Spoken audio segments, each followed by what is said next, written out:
Hey guys, and welcome to another One Build Battle Royale tournament.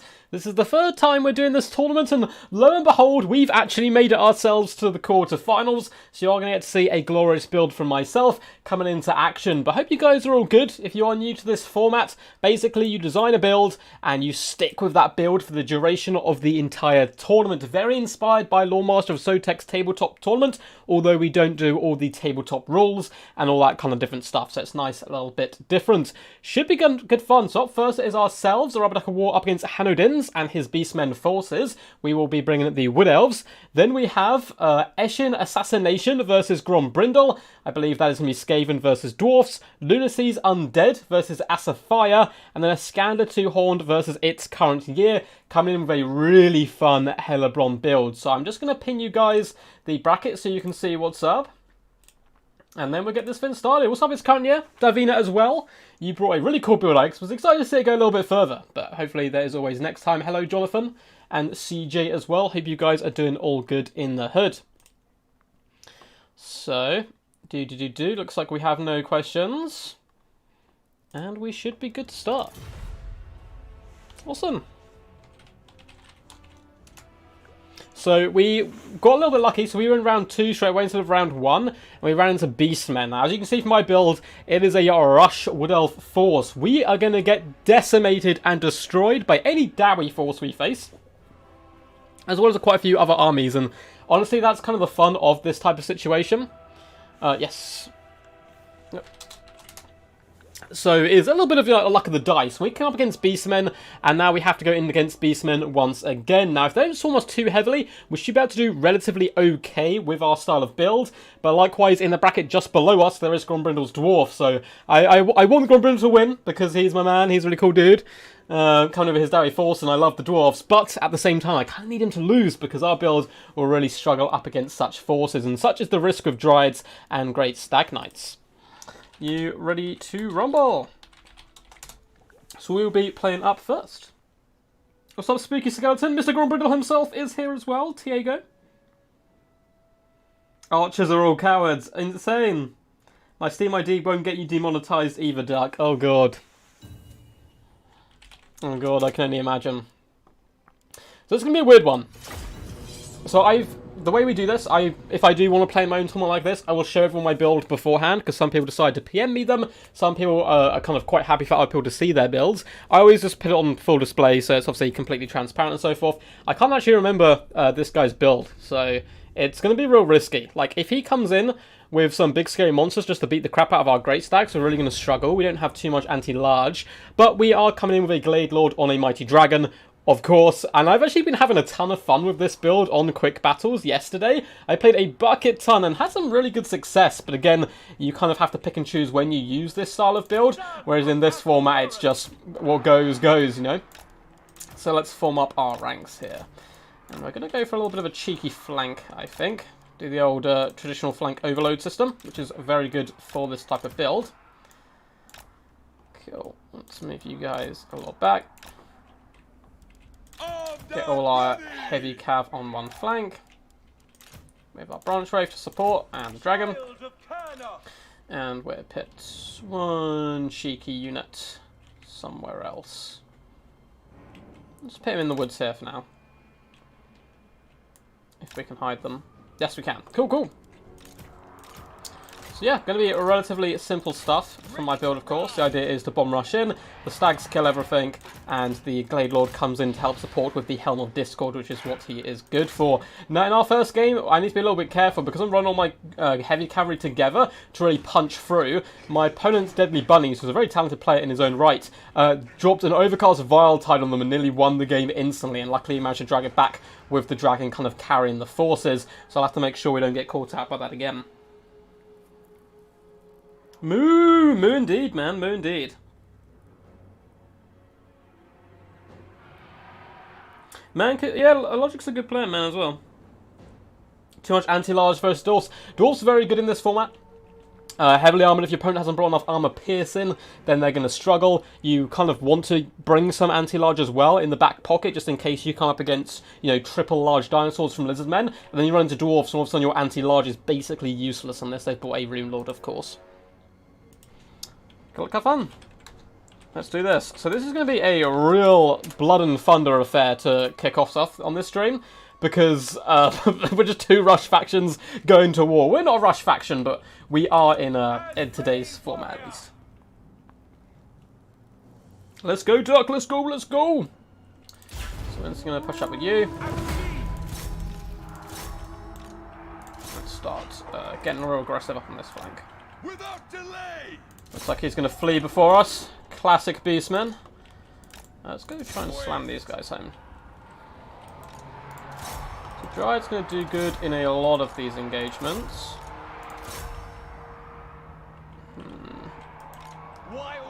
Trying to get a charge on the actual Centaurs. So you guys are wrapping up. Looks like the Butchers want to come and party. I'm actually happy to take this fight, I think. Because what we're going to do is... How would I call them?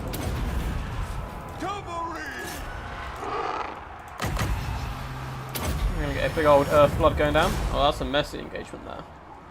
Left hand side, we're actually getting dumpstered there. Oh, that's not good. Of course, we have the summons coming in. So the Butchers are dying in droves, which is good to see. Centaurs, though, are starting to wrap around us, which is very scary stuff. Should be able to beat them back for the most part. We are struggling across the battlefield. The Butchers somehow still alive, because they are amazing. Wild Riders! Let's try and get these guys to their doom. Oh no, this is going disaster! Which is the problem with this build as well. Like, it can go amazing, or it can go absolutely kind of treacherously wrong. Let's chase them down while we can. Start shutting down the arrow core. So we can get some big hills going on our cab. It's certainly not all over. Get away from those pesky guys as well. Kill. Right, we need to chase you off. So let's get you going. Put the branch wraith back here. Some of our stags have returned to the field. Let's go for this main engagement. Hopefully those chaos spawns will eventually die. Looks like they have at the right time. So let's regroup some of our heavy cavalry and get some big old fat heals going on. Come on, knights. Rise.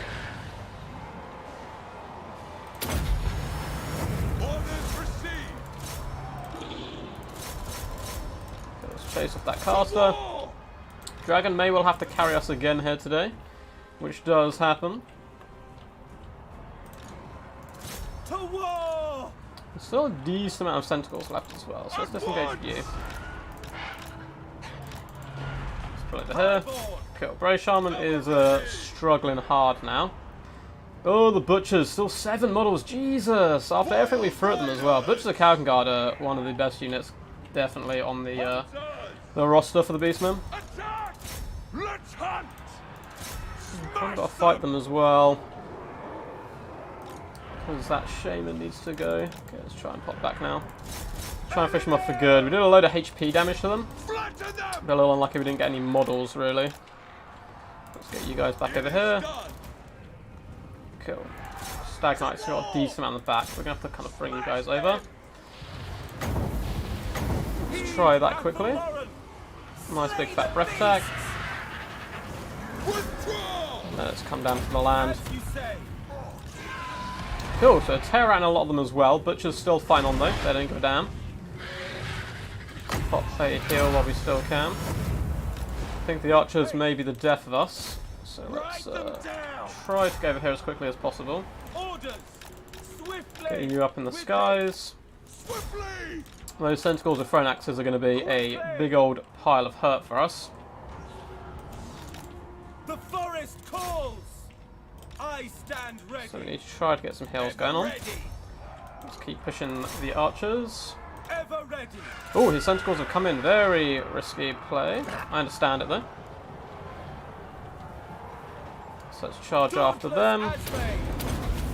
Big Hammer Discord as well. Go for that big Alpha Strike.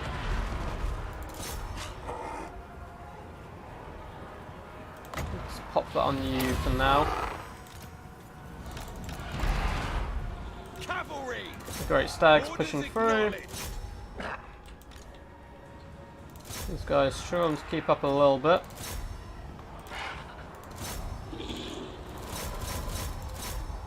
Show them. Cool. Close game. Very close game. Lord of the Deep. Please go off the battlefield. We need them to. If they don't, we're in big trouble. Okay, they did. Right. Good. To battle.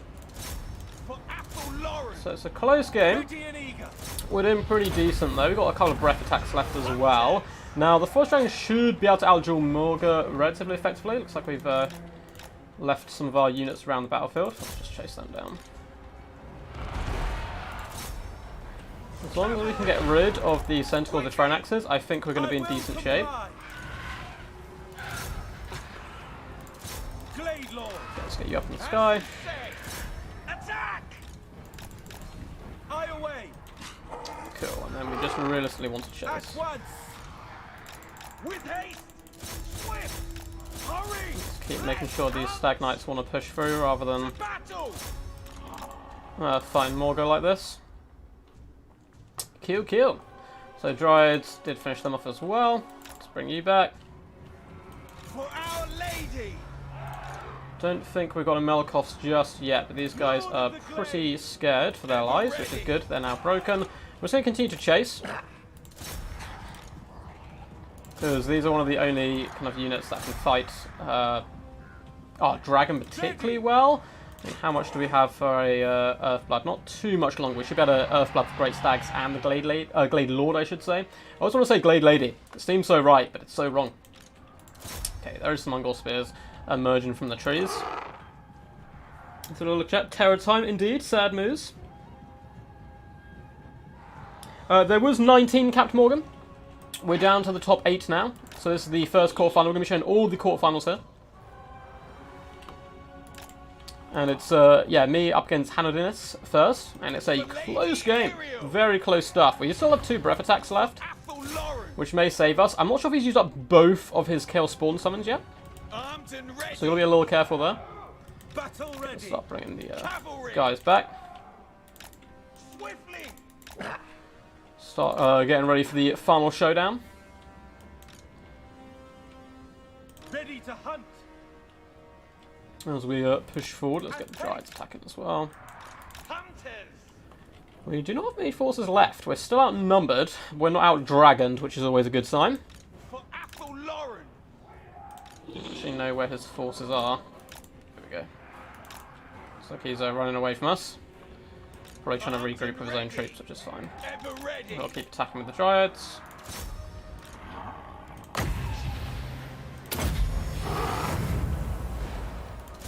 Cool. And now let's charge into combat. So, what we probably want to do actually is let the Dryads fight this. Get right over top of Morga's head while he's fighting them. Go for fat breath attack. Although it completely fumbled, it seemed. As you say. And let's lower all their stats. Now with that going down, hopefully everything should tear out, and then with the lower stats, our dragon should, in theory, be able to just butcher Morga's head again. Is the idea, of course. But the Beastmen Dark Lord is a pretty tough competitor for sure. Yeah, Hank, we tried to give him a little breath attack. He didn't care for it. Attack. So let's just keep up the pressure. We are allowed to cycle charge with the Glade Lord. I don't know if it's necessary. Orders understood. Because obviously we've got the Stag Knights and stuff in combat. Let's go for it, I suppose. It's probably going to be for the best. Make sure everything stays attacking. The forest calls. And let's swoop down with him again. The mighty Forest Dragon. Honestly, this has been a really fun build to use. It's like really micro-intensive. But at the same time, it can certainly do a number over on a lot of people. Mainly use this against kind of more defensive factions to really try to catch them on guard, get in that back line and so forth, rather than a faction like the Beastmen, where it's just a rush-on-rush situation. Cool, so let's get back in the sky, dart down once more. We also have an Earthblood coming up, so I think we're pretty confident. I don't think there's any way he can actually kind of carry this now. And boom, boom, we are moving on to the semi-finals. GG's well played, man. That was very close. That was some very close stuff. Foot Beast Lord is still better than Kazrak. I'd like to see the Foot Beast Lord get some love. Oh, was the stream lagging? It was fine on my side. What's up, Bowmore? So awesome stuff. Well played to my opponent.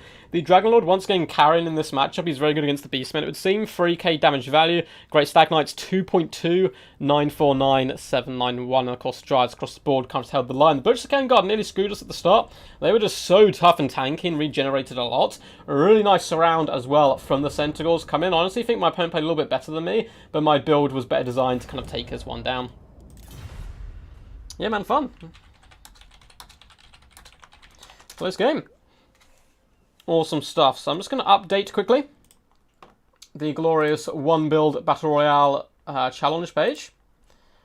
So let's update that. So we'll be moving through. And up next, we will be having Eshin Assassination, which is also known as Cry, I believe, up against Grombrindle. After that, we have Lunacy as a fire. Then I scanned a Two-Horned and its current year. So pretty stacked group of players here. We'll be on the River Maxon next as well. Thanks for playing. Hopefully these guys will have lobbies up and we can kind of hop over into them. It's not lagging. Cool, cool.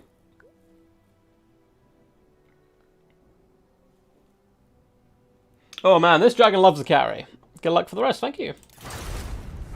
So, let's hop in to the next one. Have a little sip as well whilst it figures itself out.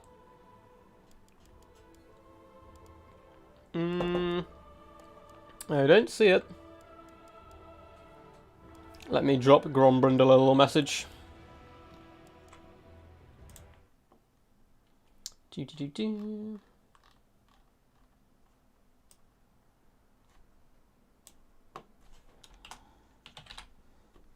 Grombrindle.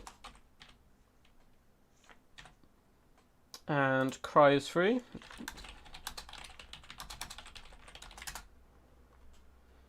Called Dwarfin. Okay. Let's have a little look to see if we can find Dwarfin.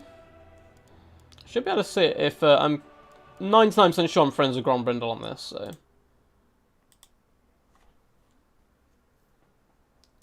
Oh, Thorgrim versus Snicketch, apparently.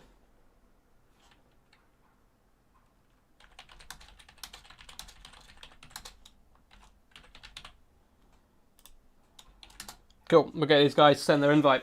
Good stuff, man. Yeah, Hanno played really well. He played really good, man. I think he honestly played better than me. My build, he just didn't have anything in his build to take down the dragon.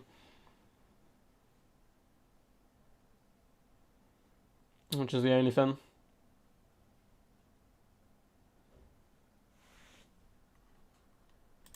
So, let's hop into the lobby. Hopefully it should be up. As soon as Grombrindle joins, I should be able to see it because we're friends on here. If not, we can just friend Cry as well and then get it going. So let's have a little look. But how are you guys doing today anyway? I hope you enjoy this type of format. It's a really good fun one. Yeah, well played, man. Well played. I see you're in chat now. You did really good, man. I like the build as well. Beastmen actually pretty popular today. We've seen quite a few Beastmen forces here. So, no, it looks like it's not going to pop up. Let's just send him our friend code so he can invite us.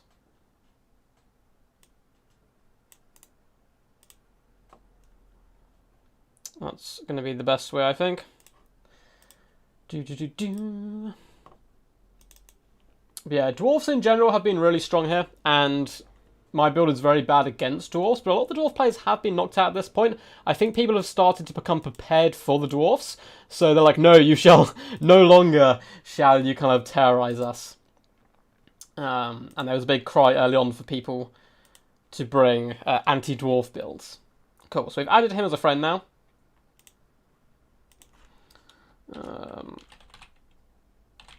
Duck is free.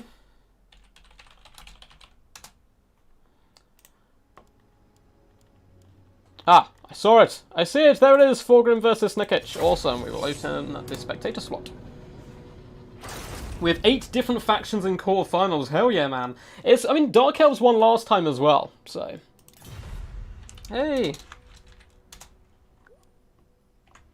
So, the map is River Maxon. Map is River and Maxon.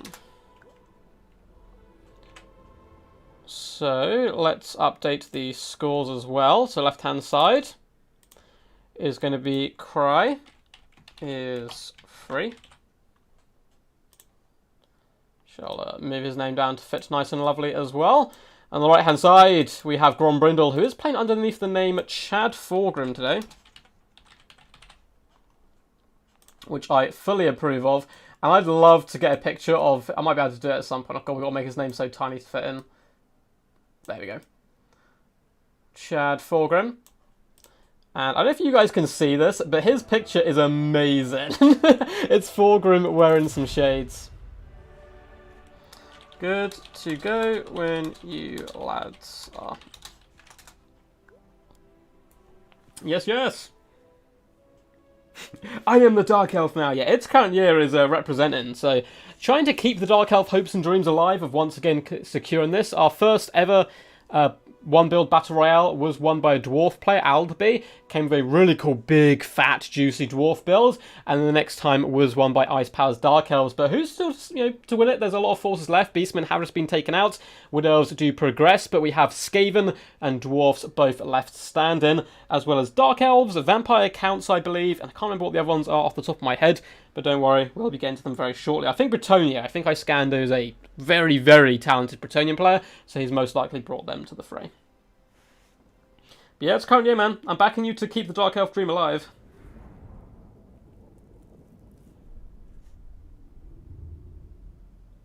GG's. Yeah, man, my opponent played really well there. Yeah, if there's any Beastman Lord that's not going to break, it's definitely going to be the Shadow Gate for sure. He held for a long time. He's, for some reason, I don't know if it's because of his regen, he has a really big effect on the balance of power. That's why I think it kept going for a little while longer than it probably should have in the end. Iskander's playing Tomb King's awesome. He's also a very good Tomb King player, so he's going to be scary to face for sure. A non-canon fight. Man, I'm excited. I'm very excited for this. I think it's going to be very hard on paper for the dwarves to win, but again, the interesting thing about the one build situation, where you can only build the one build, and you have to take it for the whole tournament, is matchups normally you would struggle in. You might not so much, because those units that are good against you, or particularly oppressive against you, may not have been brought, because your opponent may not have thought, you know what, I'm definitely going to face dwarfs. So it'll be interesting to see what this Skaven build is. If it's a load of Warplock Giselles and so forth, I think it's really going to punish the dwarfs, because I believe if he's bringing Forgrim, it's probably a small elite kind of dwarf build that's going to be aiming to rush down the enemy. Chad Forgrim shall prevail, screams for Poland, rooting for his boy. Now, I have to face the winner of this, so we'll have a little look at the builds as well and see which one I think I would fare best at. Now, my build's kind of a surprise build, obviously, with that Vanguard, and now everyone knows about it, or everyone does know about it from the start. It's going to be a little bit of a struggle to use up against people, but yeah, this is a rather tasty Skaven build, going to be very good up against the dwarves, I think. With a mixture of Skaven slaves and Skaven slaves with spears through the front line, so cheap, cheerful chaff, ready to put their lives on the line to hold back the enemy formation. We do have Deathmaster Snickich accompanied by an assassin, and that's going to be very powerful all round.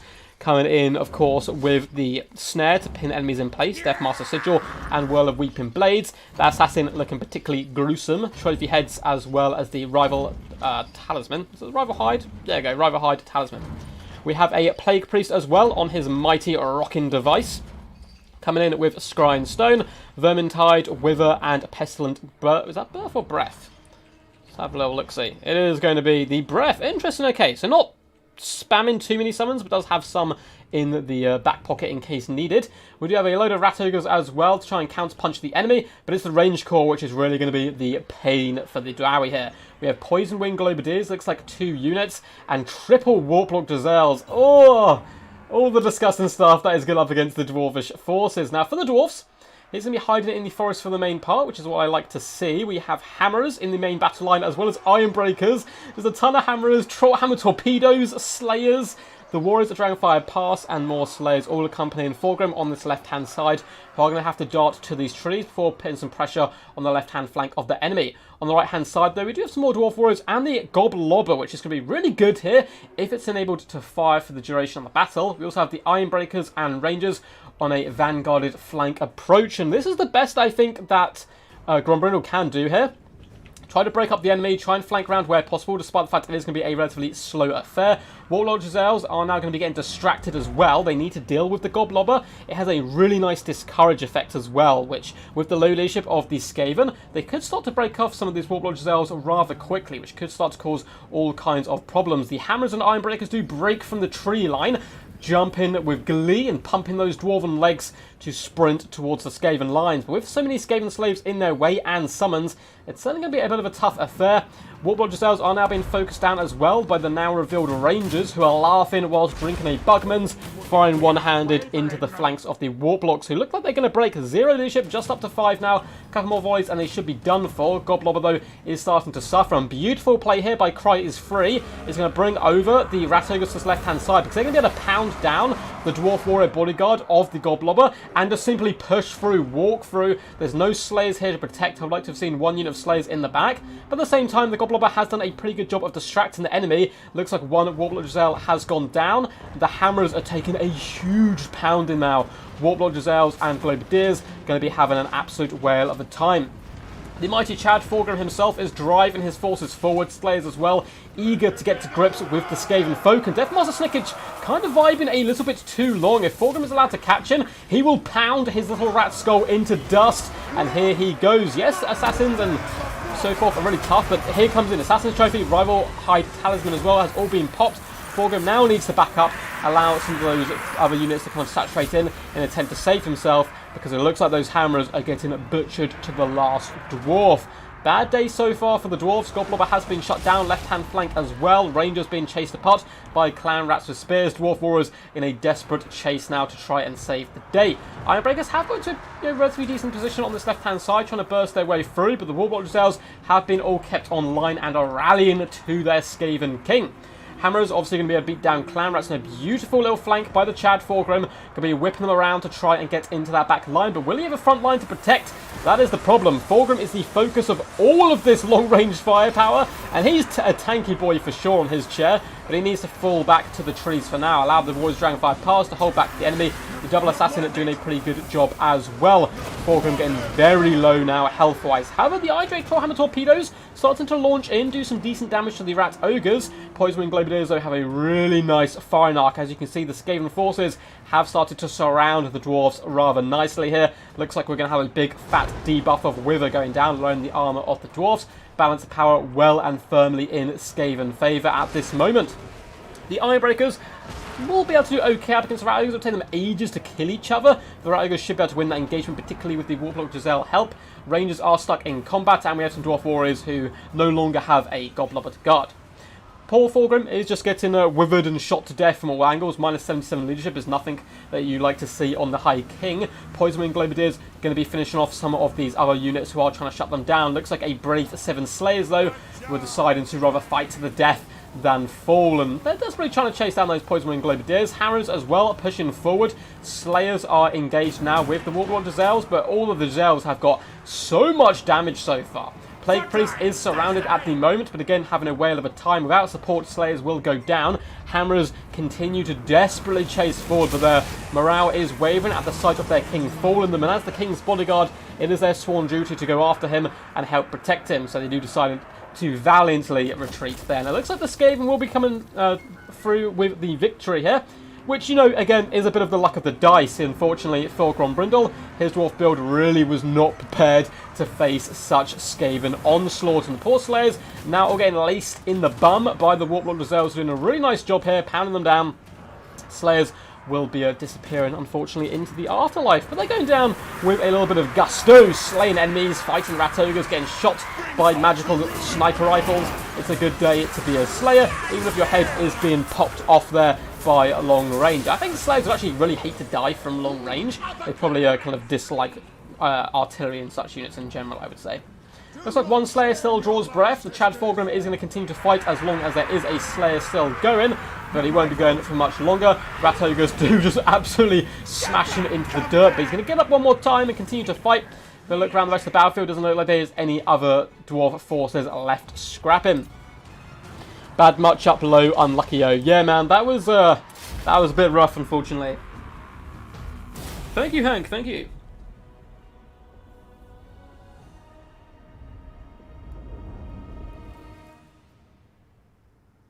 Need a petition to CA to put sunglasses on forum? I 100% agree. 100%. I would back that all day. So, well played to both Grombrindle here, and Cry is free, and I will be facing the Skaven in the semi-finals after the other two quarterfinals, of course, and this scares me quite a lot. We might be able to shut down such units, but with summons, the Assassins are going to be so good up against that Dragon. It's going to be a tough fight for sure, and this wouldn't be the worst Dwarf force for my army to face. I mean, the Dryads are going to be useless, but we might be able to cycle charge a lot of it to death, but unfortunately Grombrindle, a true champ of the people, and one of the heads of the clan Sons of the Mountain, is going to be banned out here after a fabulous tournament. And Sons of the Mountain, I need to get on that. We are going to be organising a clan war soon up against DBD. Good luck. Awesome. Set up a lobby for the semi, please. And tune in to stream to see when we shall face. Awesome! Very well played to those two lads. And up next, we're going to have Lunacy versus Azir Fire, which should be a good, fun one. And up after that, Iskander Two-Horned shall be facing its current year. So, let's find the lobby here. Mr. Lunacy, or Azfire.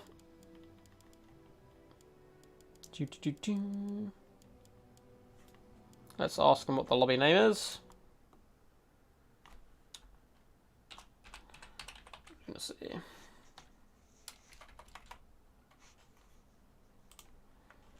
What is the lobby name? Cool, and I believe he is going to be up against Springchuck, I think is the person name. Lunacy 111. I don't think we can see that, I'm afraid. I think I would have noticed. Cool, let's send him our friend code. Something knows. Can you send me friend code? Love fixed list so much closer to tabletop. Yeah, I mean, it really is.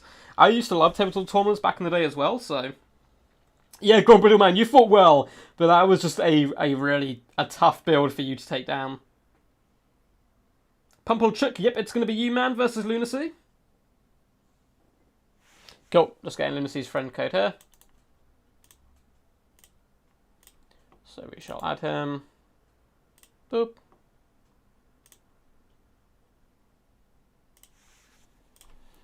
Invite sent. Sorry about a little bit of delay, guys, between the battles, but they're best of one, so we're getting things off pretty quick, and people don't need to really design builds. It's just get up and go, you know, because we're using the same build throughout. So it should be some pretty good fun. Let's have a little look now if we can see. There we go.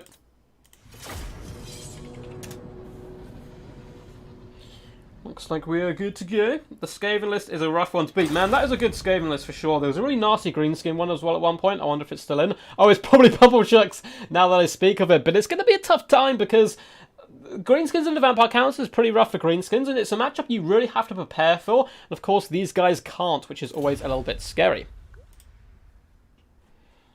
Hey. Ready to rumble when you guys are. So, hopefully this doesn't crash the game, because we've popped out before they load. So,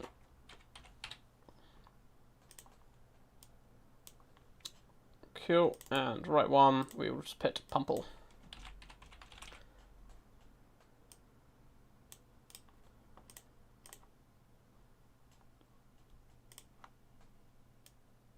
Good stuff. And Pumple, yeah, is that right? Oh no. Properties. Pumple.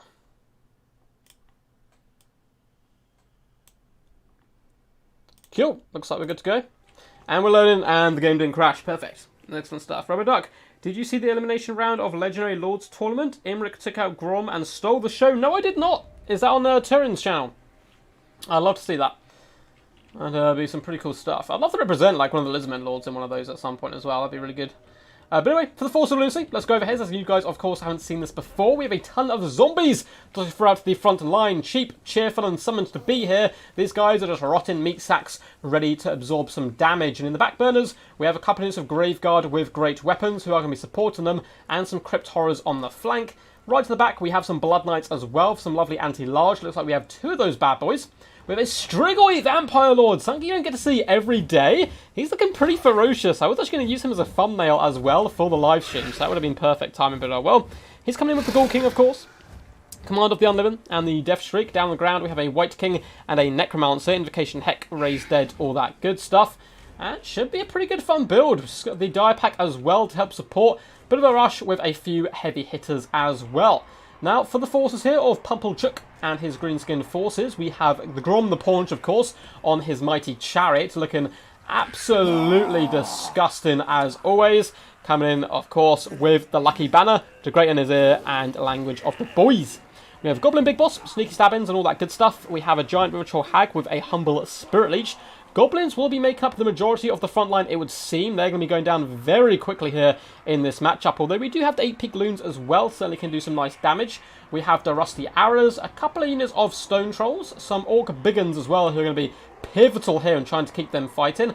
A load of Skirmish Cav, Forest Goblin Spider Rider Archers, as is the current meta. These guys are amazing value for money. They're a big pain in the butt. They're basically chameleons with extra speed. They're, I mean, I know a lot of people hate chameleons, but as a Lizman player, I have to defend them with all my honour and say Forest Goblin Spider Rider Archers are even more annoying to deal with. We also have Double Stone Trolls as well, going to be adding a bit more punch now. A lot of this is going to come down to, can the Greenskin forces hold the line? Because Double Blood Knights are going to destroy the majority of this build, particularly with the support there of that Vampire Lord up in the sky. So it could be a bit of a rough one, but likewise, the ground forces of the Counts will start to crumble rather quickly once the battle gets going. Duck in disguise. Oh, I am indeed in disguise, yes. I am the Melon Lord. Actually, I'm going to have to change again relatively soon. Oh, Grom is thick. A Greenskin versus counter matchup? Finally. Finally. There's light at the end of the tunnel. Nah, Greenskins can be really fun. I've seen some people, like Sladex and so forth, bring some really fun Greenskin builds. But, you know, at the same time, if you want to win in a tournament, why would you go, you know, any weaker than you possibly could? So I understand it as well. I understand it. These Dire Pack are going to get busy bees trying to hunt down these Forest Goblin Spider Rider Archers, but they may struggle. I'm really just worried about the Double Blood Knights and the Strigoi Vampire Lord. I don't know what's going to take them down in this build. Unless they get pinned in place and then the Rusty Arrows are allowed to really whittle them down. I mean, maybe Spirit Leeches can help as well, but Vampires have so much healing. Grom as well is going to have to cycle charge the crap out of those Graveguard. It's going to be pretty rough. Slater's a madman. Like, he will bring the meanest builds and just dumpster, like, tournament level players with them. It's wild.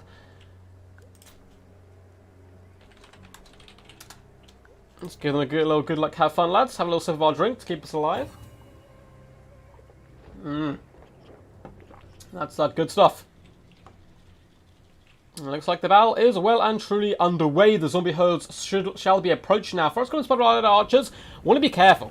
There is zero reason to shoot into the zombies. You're going to be doing pitiful amounts of damage up against a unit which can just absorb so much of it. So they want to be careful with their ammo where possible. Looks like they are now moving up to focus down the Graveguard with great weapons, which is a good target because these guys don't have shields. Still 90 armor is relatively thick and chunky.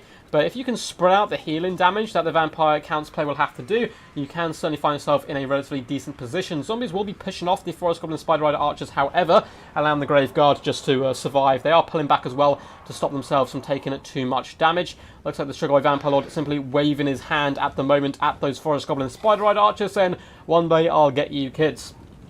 Blood Knights floating out to the sun. Looks like they may get their charge animation off, which will give them a lovely little bit of a speed boost.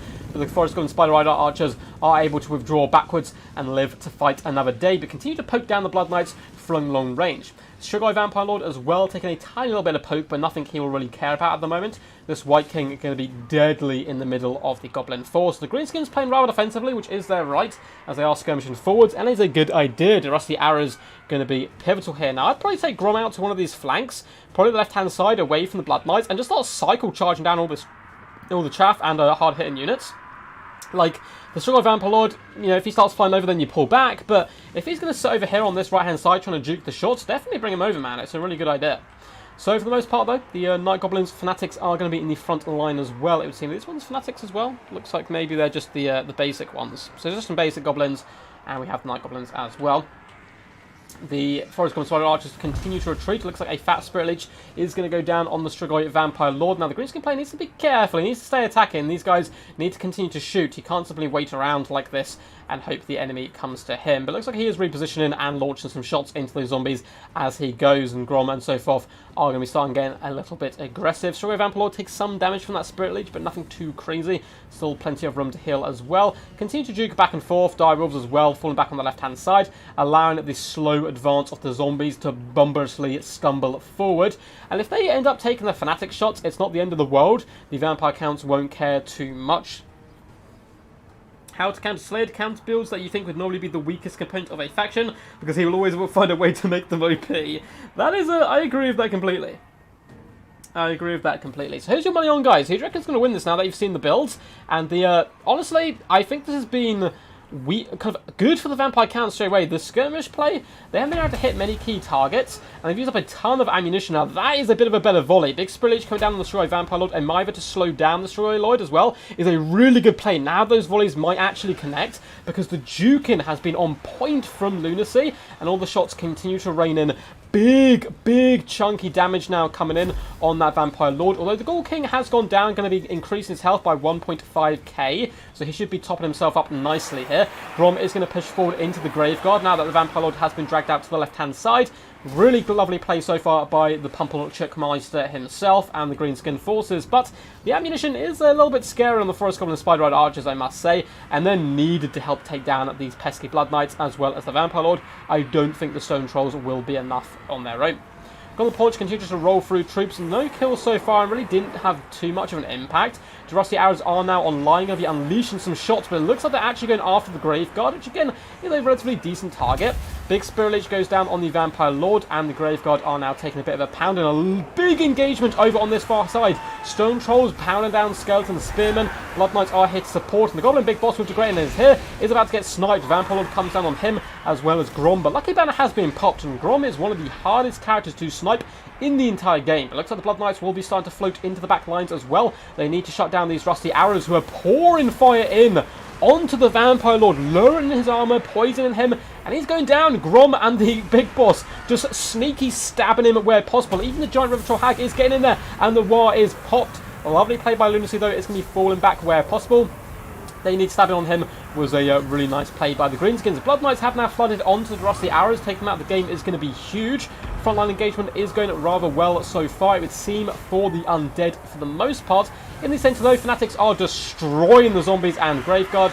Don't really care if you hit too many goblins, it won't affect the Stone Trolls, so lovely play then. It looks like more Fanatics will be coming down the line, attempting to kill the Blood Knights, but unfortunately destroying so much HP from their own bigger unit. Spider Eyes need to get active now once more, float out over to the side and start shooting those Blood Knights, as well as the Vampire Lord, who once again has been hit by a Spirit Leech. Grom still going strong. Looks like the Graveguard are starting to crumble around him.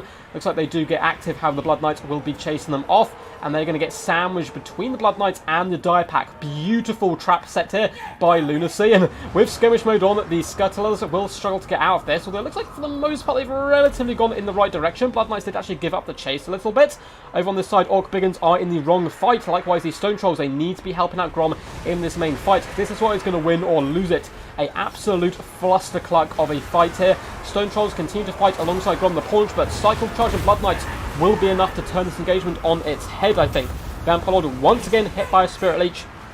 Flies up in the air, try to escape. Stone Trolls don't want to be isolated out here. They need to find their way over to this main fight and try, if possible, to get a counter charge onto the Blood Knights once they've committed to the main blood fight.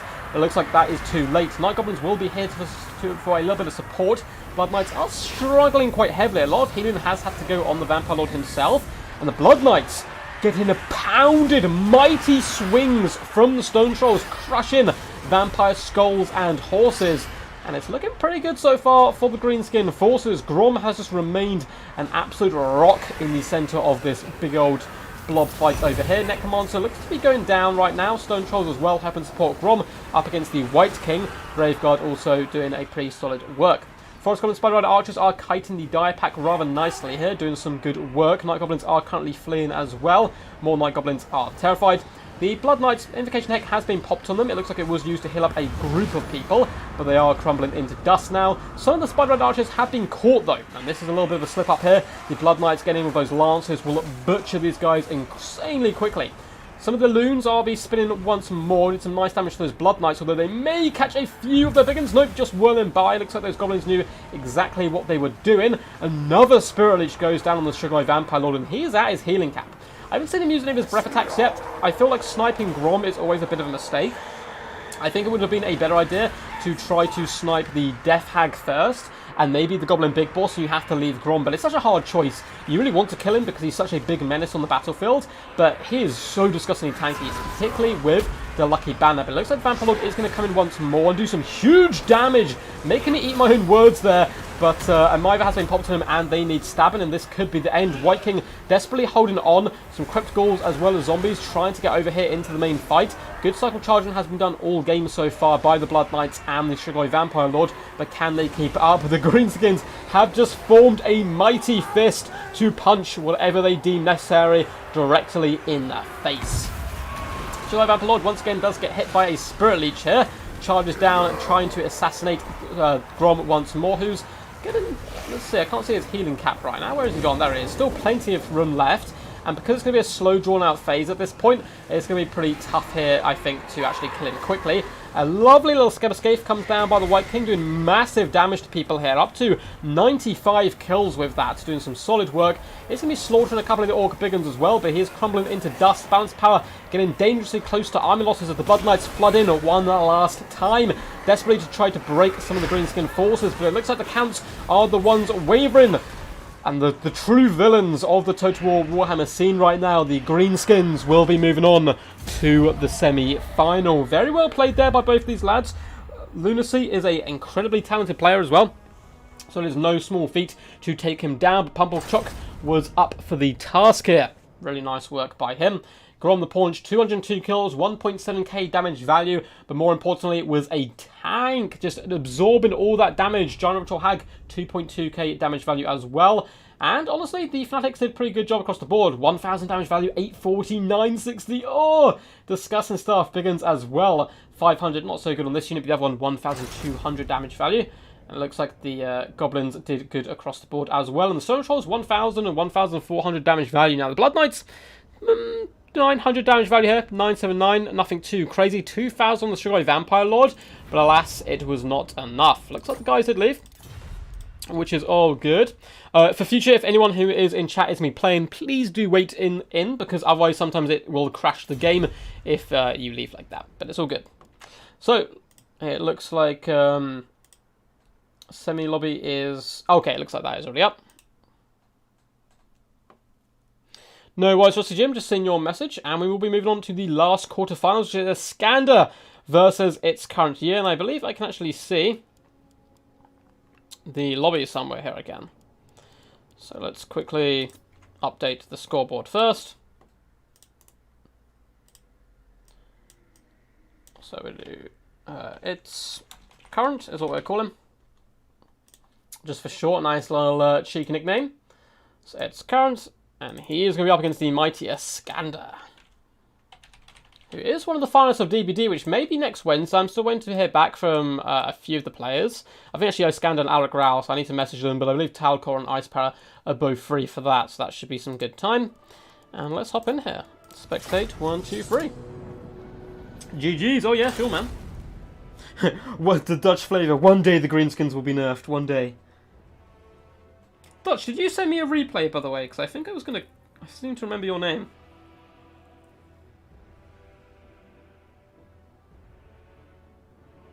Yeah, that is like a very typical Greenskin build, for sure. It's definitely beatable, though.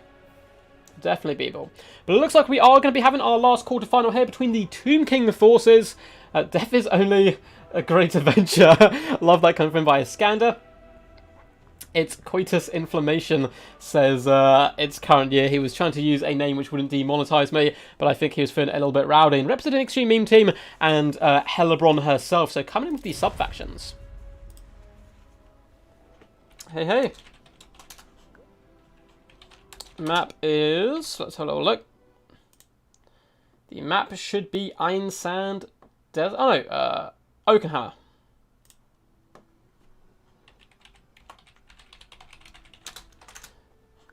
Cool. Let them know the map. It might just be a bug and I might be seeing Alter Armor Darkness, but hopefully they don't play on that map. There's a load of builds I think you can do without trolls.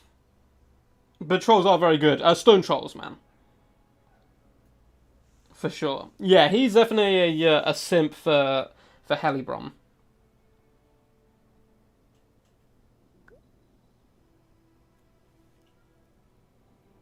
I send you one. Awesome. Thank you, thank you. I wish everyone to have increased chance to survive through the age of decadence. Ready when you guys are. Okay, good luck, have fun, lads.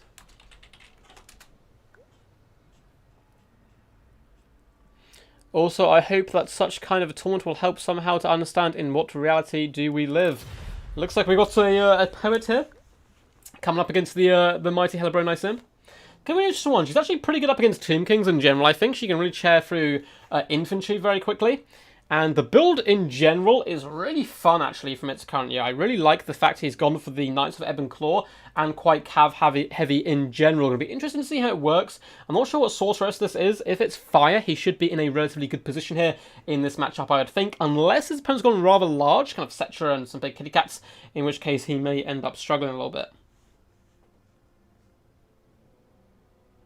Yes, yeah. But if you guys are enjoying, by the way, feel free to hit that big old thumbs up button. Really helps support out the channel. And if you're wondering, how do I get involved in such glorious tournaments such as this, you can join my Discord. There's a link down below. And yeah, it's free to join, of course. You can send me replays, get involved with a load of cool people, get involved in a load of cool events as well that we do host here on the channel, tournaments, and King of the Hills, that type of good fun stuff. Keeps you up to date with the channel as well. There's all links down below to Patreon as well if you want to support the channel and all that good stuff. But yeah. Sorry about plugging myself there, but you have to do it every now and again. It is my my job as a YouTuber. It always feels a little, like, cringy, but it must be done. Shame they nerfed Beastmaster to, like, make Rakarth look good. Wasn't it more of a sideways move, I think, Sonic, wasn't it? Didn't they, like, debuff him in one way, but buffed him in another? I remember people talking about it at the time. And people couldn't seem to agree on if it was a debuff or a buff, or if it was just a sideways move. Let's have another little sip of our drink to keep us alive. So we have this matchup, then we will have the semi-finals of the top bracket, which will be me up against that Skaven build. That's going to be such a weird build to face. And then it'd be the winner of the last one, the Greenskins, up against one of these forces. So for the forces here of the mighty It's Current Year, who is a YouTuber, by the way, and an Extreme Meme Team representative. So certainly go check him out. Really cool dude. I actually played up against him in my Warhammer World Championships games, and we had some really close games. He, of course, is going to come in with Clone Helebron on her rather disgusting horse. Gaze of Cain, Witch Brew, Heroic Kill and Blow, Amulet of Dark Fire, as well as the Curse Blades are her weapon of choice. I didn't think the Curse Blades are particularly great anymore, but maybe they've been changed once again. We do have a Sorceress of Beasts coming in with pretty useful spells. We have the Curse as well as Pound's Impenetrable Pelt. Two spells you don't often get to see, but they're both actually really good, so I quite like this as a bit of a showcase for them. Spearman and Bleak Swords dotted through the front line. We do have double Dark Riser Repeater Crossbows as well on the right-hand flank. Some Dark Riders, double Cold One Knights, one of which, just double Cold One Knights. We also have the Sensuous Harvesters, Doomfire Warlocks, and the Knights of Ebon Claw. Look how gangster these guys are. I love their shields and cloaks, are really beautiful. Combined with Crone and her ability to make them into Rampage and Maniacs, I certainly think it can do a decent job. Now, for the Tomb Kings here and Iskander, we do have Skeleton Spearmen and Skeleton Warriors dotted throughout the formation. Cheap, cheerful chaff, ready to die for the name of the great Tomb Kings, I suppose. We have the Chosen of the Gods as well as you shot to great bows. Certainly want to be focusing down the Knights of Ebon Claw as soon as possible. Double Tomb Scorpion, interesting pick there. Two Skeleton Chariots. We do have Cetra the Impenetrable on top of his mighty undead kitty cat. Coming in with Incantation of Protection and Incantation of Curse Blades. And on the backs, we have some Horsemen. So yeah, triple Horsemen there. Not too bad whatsoever. Really fun build. It's going to come down to, can the Dark Elves swarm and overrun it, and then allow the Dark Riders to pin down the key threats, which of course are Cetra and the Double Tomb Scorpion. But they can't do that if the Ushopti are raining hell from above down upon them. So kind of a lot to ask for its current year, but it is certainly doable. I think this is one of the more even matchups so far that we're going to have. Who's your money on? Oh, Petersborough, the hero of the people. Thank you so much, man, for linking the Discord. You are a true champ of the mod team here. Yeah, Dutch Flavors Robin. Who may well soon, you guys may well be soon seen on the channel. And maybe not under his current clan tag either. He might be getting a new one, who knows, who knows. So it looks like both players are just lining up now, getting ready for a good old fat scrap. It looks like we're going to have the traditional flank overload, much like we were doing with our Wood Elf force, although it doesn't really matter at the moment because we were faced off against Beastmen. But we do have the Knights of Ebon Claw, the Cold Knights, all the leaders, all the cav on this one side to try and whip around as fast as possible and just smash into the flank of the Tomb Kings and hopefully through them break them. It is a little bit of a risky tactic sometimes because you really leave the left-hand side, the flank that you haven't kind of committed to. This flank is so vulnerable to cavalry. And you could come in, crash in, cycle charge, etc. Could cycle charge Tomb Scorpions could as well, and your cavalry can do nothing about it if you want to continue to commit to that flank overload. If you don't, if you drag your horses back to the centre, then that's going to buy more and more time for the enemy to whittle you down. And the cavalry in the front is a lot less deadly than cavalry in the flank. Go when ready. Let's let them know they need to wait for us. Extreme meme team for sure. Oh yeah, it is always epic when you see the Knights of Ebon Claw. Good luck, have fun from both players. Good to see. And the Dark Elves and the Tomb Kings both shall advance across the open plains, trying to get to grips with each other as quickly as possible. Gold Knights waiting a little bit there before advance, perhaps seeing the layout of the opponent's build before really wanting to commit to a fight. Ushopti will be focusing down the Dark Riders, a really good idea, I think, because these two guys may not be the most expensive unit in the roster, but they are going to be the biggest threat to the Tomb Scorpions and Cetra, because the cavalry can be dealt with as well by shooting. It looks like the chariots will be streaming forward, and they're going to be trying to take advantage of the fact that most of the knights were on that flank. And as you can see, they're starting to have to engage through the middle because they're scared of this force. And it looks like it has done the job though. Skeleton chariots will be getting forced back. Ushopti now focusing down at the Cold One Knights, doing some good work. The Dark Riders going to pepper them as well, just to give them a little nod saying, you know what, we know what you're here, we can counter skirmish with the best of them. Dread Spears have been run over by Skeleton Chariots. You may think it's a little bit of an odd choice charging into Spears with Chariots, but if you hit and run rather quickly, they're all going to be on the floor. Won't have too much time to poke you down. Some lovely burst damage off the gate, and oh my god, those Cold One Knights are taking a huge pounding now. The Chosen of Gods are doing some massive damage to them. Chariots are just wreaking havoc along the front line. Dark Riders, though, are going to be trying to counter-shoot into the Ushopti Great Bows, struggling to connect with their shots, though, for some reason. Not doing much damage whatsoever, but the Knights are now on the blood path. They can really start pushing through, driving into the enemy.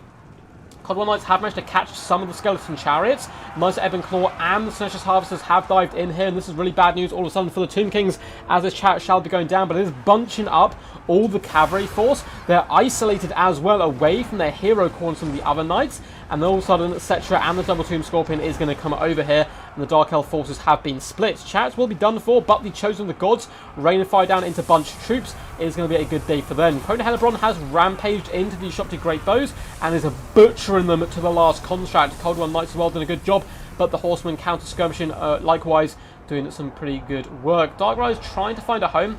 Looks like the backbone of the Dark Elf forces in the form of the Cold One Knights and Tenacious Harvesters have been terrified and beaten back. Cetra screams victorious here, but now the Dark Elves can use their mobility advantage, just float out to this left-hand side and try and commit to that early fight they really wanted on this side. But Ushopti have managed to escape, which is a bit of a disaster. Chosen the Gods as well, continuing to pound down into the flanks of the cavalry, and it's looking a little bit bleak for the Dark Elves in the early stages, but again, you know, there's still plenty more time. Crona Hellebron is having a ball, just slaughtering some of the Tomb King cavalry and chariots, who simply aren't up to the challenge. Both the Tomb Scorpions, though, are moving over to the left-hand side, and the Crone is once again having to get onto a high horse and push back into these Ushopti where possible. Bleak Swords as well as Dread Spears making a meal of the Skeleton Spearmen, taking a long time to break through them. Knights of the Ebon Claw are routing, unfortunately only 4 kills on those bad boys. Looks like Cold One Knights, Salacious Harvesters, as well as the Dread Spears have managed to surround Cetra, which isn't the worst engagement for them, but they're so beaten up at this point, and now in comes the double Tomb Scorpion, I should say, not Tombskin, to hop over and save Cetra the Imperishable. Incantation Protection has gone down on him as well, so he really wasn't taking too much damage. The Ushopti are in a bit of a scary situation, however, the Crone darting in with her ever-loyal Sorceress, but they're simply going to cut it back and try to buy time where possible, but their health is dropping very quickly. This last unit of Cold One Knights doing a good job of shutting these guys down. There's going to be a summoning Ushopti as well in a desperate attempt to save them. Dark Rise continue to fire shots in. Dread Spears trying to hold back a tide of enemy skirmishers and infantry at the moment. This unit of Dark Rise needs to pull back, start focusing down Cetra where possible, because him and the double Tomb Scorpions just making a bloody mess in the centre of the battlefield there. The Crone and the Sorceress does manage to drag down one unit of Ushopti. Looks like the Summoned have approached, though. Rather wisely, their horses are going to turn around, try and get back to the main engagement, just ignore those guys. And it's turned into a real scrappy affair. Knights of Ebon Claw have managed to rally here, but are in pretty dire straits. Such Harvesters have come back, and any debuffs they can bring with their bound spells will be highly sought after now by the Dark Elves. Looks like the Horsemen are about to go down. Double Skeleton Spoon doing fine. These Dark Rise, though, do not want to use that ammunition up over here. Drag them over to the main fight and use them to snipe down the large constructs, because there's not much left which can do it for them. Cold One Knights are going to be hunting down the Chosen Gods where possible. Looks like the Curse has gone down to lower their speed and hopefully allow them to be caught, but the double Tomb Scorpion with a beautiful interception. It looks like the Cold One Knights have been dragged back in order to try and protect Helebron. Almost called it Maraki there. I'm sure he won't be happy about that, as well as the Sorceress of Beast. And in come the Dark Rise. Looks like they have now approached, realising their mistake. Going to be trying to fire in, but unfortunately for them, the Chosen Gods are still active. The Bleak Swords have been routed. Maybe worth taking this beat up unit and charging into combat just to try and distract them for as long as possible, or whipping around some of the Cold One Knights in order to force those guys back, because they will butcher the Dark Riders rather nicely. Shots coming in though, doing some decent work. The Crone is fighting strong. One Tomb Scorpion about to go down. Incantation Protection though, keeping it alive. Looks like we do have more magic effort as well. What buff was that coming down, or debuff? Looks like a Hand Impenetrable Pelt going down on the Sorceress, trying to keep her nice and healthy. The Chosen Gods are going to be falling back now. It looks like the Dark Riders are getting a pretty bad hand here and kind of forced off. Crone continues to fight. She is rampaging at the moment. One Tomb Scorpion is incredibly low. It looks like it has managed to stabilise, and the Sorceress is fleeing, likewise the Cold One Knight. And unfortunately for the Crone, she is rampaged right now because of some of her buffs she can pop. Meaning without her support, she still can't flee, which I'm sure she is regretting right about now. Chosen Gods, real MVP so far, real stalwart firing base in the centre of this map, just deleting units as they try to approach and come in to help out the main fray. Looks like a Curse has gone down, lowering the speed and melee attack of all these forces, and somehow these Tomb Scorpions are getting their asses absolutely handed to them by the Naked Lady.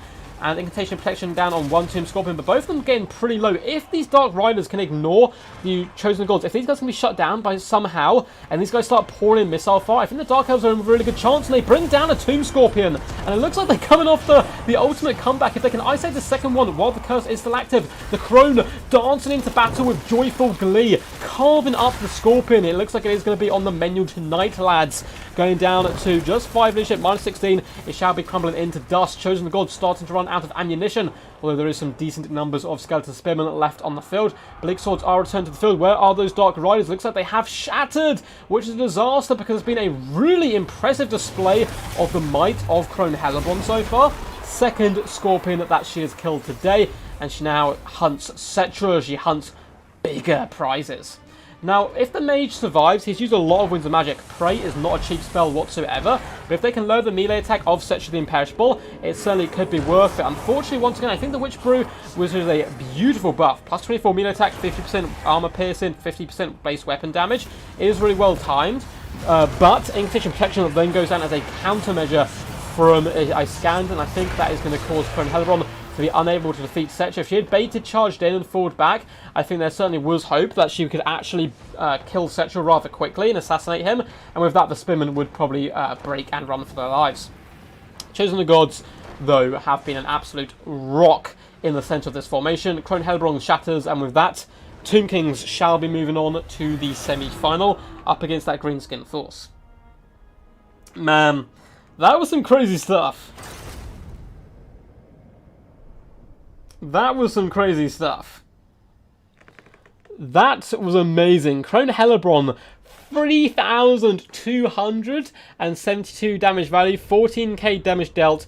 Really good display here. Coming in by the Hellebron main as well. The Dark Riders unfortunately couldn't get those key targets, and I think that's what really cost it's currently the game. If he could shut down the Shopsy, which he nearly did multiple times, but his troops kept breaking, and the Cav really did struggle to make its value back. A few units doing pretty good though as well. Knights of Heaven Claw though only 677 at damage value. Setchel was a beast, nearly 2,000 damage value on him. Both the Tomb Scorpions as well struggled in the end. They were really going after chaff units to start with, but at the same time, they're nice bodyguard for Cetra. Ushopti, 700 damage value on one, but oh my god. Oh my god, 3,000 damage value on the Chosen of the Gods. Heroic stuff from them, because the rest of the build did suffer in part. Lovely circle charging at the start by the Skeleton Chariots, but at the same time, they eventually got caught and dragged down. GG. Well done, Iskander. See you in the second semi-final. Please make a lobby with your opponent. That was some awesome stuff. Are you not entertained? Man, I've just been raving about you as Kanye. That was really well played, man. I love the Hellebron play. If you'd like as well, please do send me that video. That replay, if you have it, I'll be happy to cast it on the channel as well, because that was an awesome battle. Yeah, man, Cetra decided, you know what, I can't take her down. So I'm going to have to get my lads to shoot her. Going in for the coward tactics. But it was needed because Hellebron was just on an absolute rampage. So, Helm of Discord versus the Rat is going to be our slot in just a second. Let's quickly change the names around. So I believe it is, it's Cry something. I can't remember his full name because his name's different on both Discord and Challenge. But let's have a little look. Don't want to mispronounce his name. Where are you?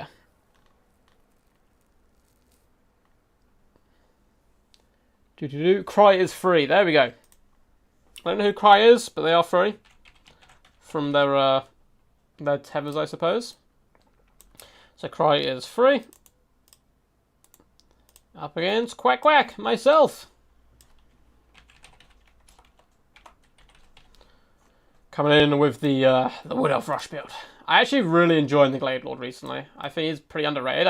He's not as good as like a lot of the other lords they can bring, but he certainly can pack a punch as well. Let's have a little look. Make sure we have no questions anywhere. Looks like we're all good, so let's hop in. How you guys have been enjoying so far, by the way? If you do enjoy this format, please let me know, and I will do it more in the future as well. Let me know over comments underneath this video, or just let me know now while we're here. She was amazing. She packed a punch. Will you do those matches where chat makes your army because it's super fun? Yes, so tomorrow. So I was meant to be doing the Warhammer World Championships tomorrow. I'm meant to be casting 5th, 6th, 7th and 8th place. But I think that's had to be moved because they weren't ready. So I'm going to have a nightmare on Sunday. I'm up at 5 in the morning for work.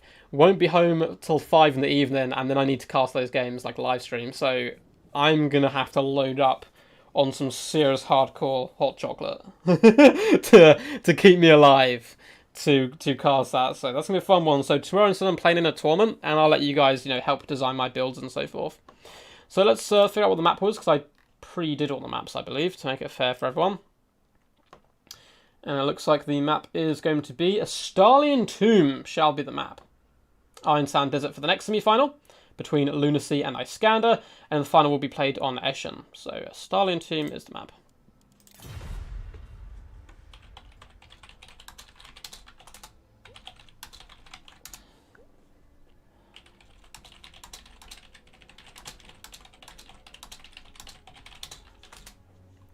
Oh, none of that actually went through. Oh well. I sent a well done message to get this far. I thought we played pretty good so far in the tournament.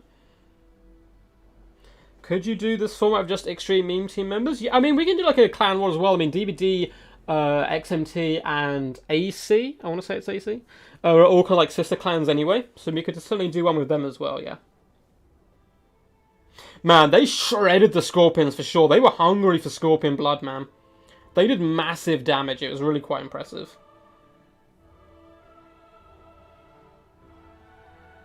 Dark Elves, like Marathi's, just also a very good lord. Welcome to Astalia, gentlemen.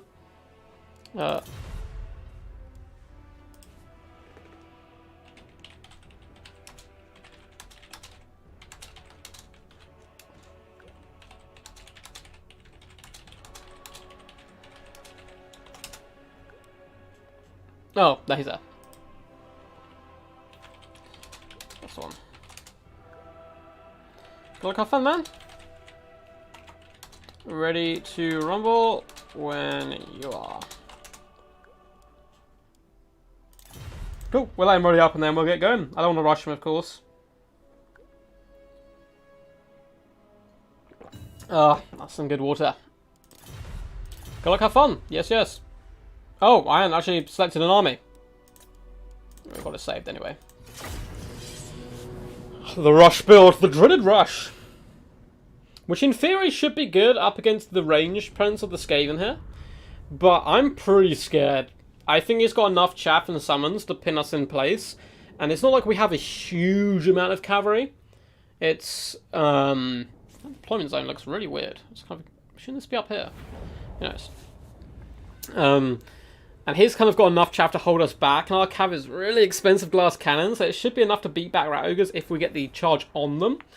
But if we get stuck up in Skaven Slade and stuff, Globe Deers start thrown in, Giselle start thrown in, we're going to be in all kind of hurting. Of course, our Glade Lord is going to be prime candidate for getting annihilated by those Warplord Giselles. It's just going to obliterate them from long range off the rip, I think. Yeah, I think she's better than Rakaf. I would say so. Her job, the problem is, like, Marathi's so good as well.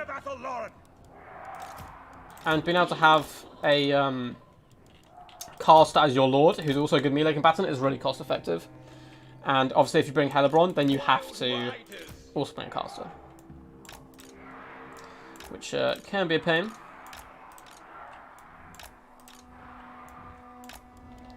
Cool. Let's group these lads together. Oh, what on earth happened there? Let's get you there. Are you all facing the wrong... Are they all facing the wrong way? How did I do that? I like switched them around somehow. Yeah, they're on the wrong side. That was weird. Okay. Well, it doesn't matter too much which side they're on. Armed and ready! Wild Riders! Wild Riders! I'm sure my opponent is expecting the Vanguard plays at this point, though. Ever ready! I need to be a bit careful, though. I really do want to hit him mainly from one point. Cavalry! Because Vanguarding, like, isolated enables Ratos and stuff to beat our troops, and otherwise they wouldn't be able to. So let's group you guys. You guys are all kind of from roughly a similar situation. Very scared for you. I mean, you will be able to snipe out characters and stuff very well. If we jump on, like, Deathmaster, we'll be able to beat the crap out of him if we manage to avoid the rival tide talismans and stuff. XMD vs DBD. I agree with Geese Howard, to be honest. Next stream is tomorrow. Next stream is tomorrow. God, it's 5 PM, I want to say. It's when the tournament starts. I'm just going to stream the whole thing. And if we get knocked out, we'll end up memeing and just playing quick battles and stuff. Last couple of times, though, we keep accidentally getting to finals. It's like, oh, we're just meme and let chat bring builds for us, and we end up actually getting far. It's really funny. Because chat knows best, honestly. Cool, looks like he's ready. We are heavily outnumbered. More than 2 to 1. Let's get this cracking. George. With haste. Let's start the approach. Hunters! Wild riders! Smash them! Let's get you over here as well. Start pushing it. Oh my god, our Dryades are just dead. Okay, his hero core's been left behind. I think maybe he forgot them. That's fine. We're going to ignore them then. We're just going to hammer home this flank. Let's get right in here with our dragon as well. Yes! Quickly! It shall be done! Write them down! Let's hunt! Let's keep those guys nice and popped up. To war! Let's keep pushing. Oof, nasty damage done to us. Oh, we can play for our unit, which is the duck way, of course. Now! Ever ready! Let's keep forcing our way through. Getting caught up on a lot of units. Swiftly! Ever ready! Continue to apply pressure though. To the front! Pop that early. Let's just keep pressuring. Cavalry! Let's get our cav to safety a little bit. Great stack knights, let's keep pulling through. At once! Hit those Warp Giselles where it hurts in their faces. Ooh, that's going to be scary though. It does have some Riders over here. Elenil! So we need to keep helping supporting our troops. Forever Our troops need to survive. Let's get you guys out of here. at speed! Set up all our troops. Stride's doing a good job as well, just chaining through chaff. Now his hero core is well and truly alive. Hunters! Let's get you guys popping in here. Oh, run, Branch Wraith, run! Don't let no nasty assassin tell you his boss. He won't let me set these guys for some reason. It's fine. Smash them! Just continue to push outwards. Continue to run with you. Oh my god! What happened to that assassin? He got plummeted! Alright, let's try and get up in the skies. Just anywhere, please. Let's go after the Deathmaster, maybe. If he's popped his debuff on my Dryad. Why not, right? Let's put you here. The Wild Riders can charge in.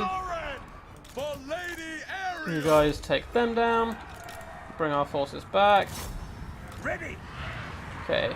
We're doing a decent job, I think. Done you. Let's hunt you down. So Deathmaster's basically dead at this point. We need to keep chasing him though. Your command? Fall back with you. Try and help support our troops where possible. We need to isolate where we can. You're doing a good job over there. Try and get back up in the skies. Keep chasing. Ready to ride! Let's yeah, use our mobility advantage. He's got some Riders he's forgotten about, which is good news for us because what we're going to do is just jump them. To battle! So now that this unit's gone, it should shatter. And then we literally just fly over here. Keep chasing Riders. Things are going pretty good. Pretty good. We can definitely try to assassinate the assassin in a second. For our lady! You guys are a little beat up, so let's just try and spread out our forces now. Yeah, chase off those Riders. Don't want them coming back. We continue to kind of snipe for now. Snipe the assassin from the skies. We still have 3 breath attacks. I always do this. Because it's a rush build, you don't tend to use your breath attacks that much. So what we're going to try and do is pin him in with our cav. And then breath attack him down. Orders! So let's come in here. Quickly! Well, it looks like arm losses may set in, honestly, soon. Hunters! So let's just commit to a load of fights.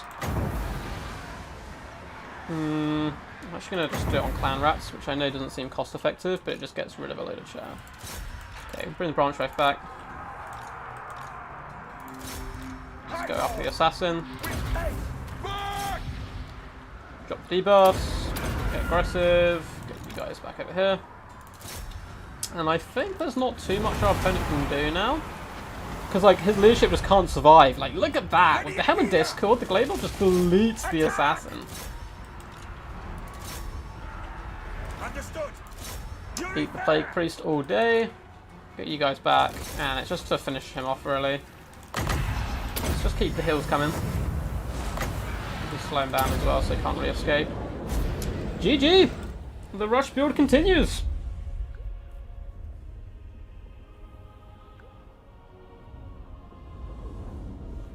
chat becomes super serious during tournament battles. You just need to believe. You just need to believe.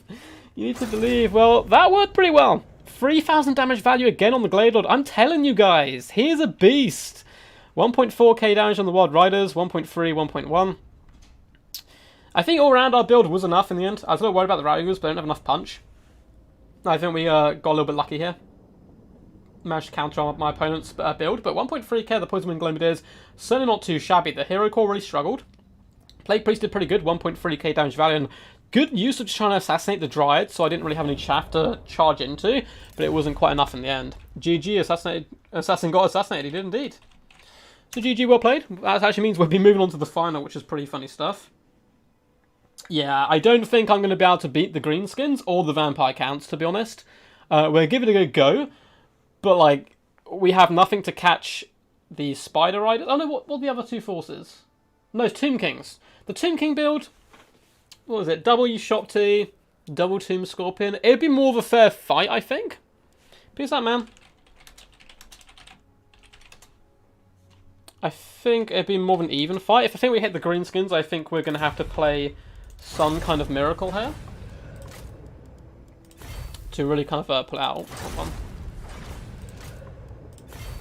So let's see, is the lobby up? I don't think so.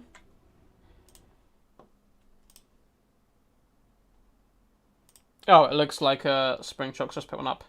Can you send me the invite?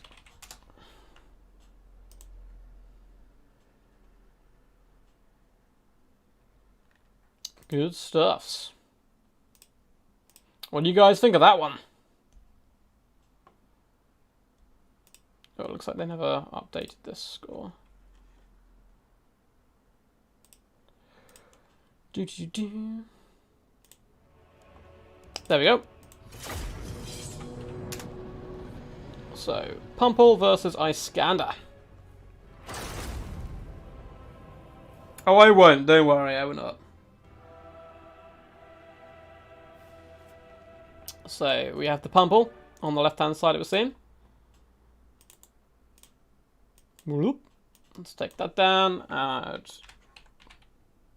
Pumble, who's showing the might of the Greenskins right now, in full effect as well. Iskander. But honestly, a lot of people seem to like Tomb Kings as a counter all round two Greenskins. Now, I didn't fully agree with it. I don't think it's a terrible matchup of Tomb Kings. I think it's pretty even. But people seem to love it as a counter pick, I think. It's still... maybe it's slightly Tomb King faded, but not too much, I think. Just to find Iskander. No worries, man. Map is... let me remember, it's either Eshin or... no, it's Iron Sand Desert. Next one, Eshin.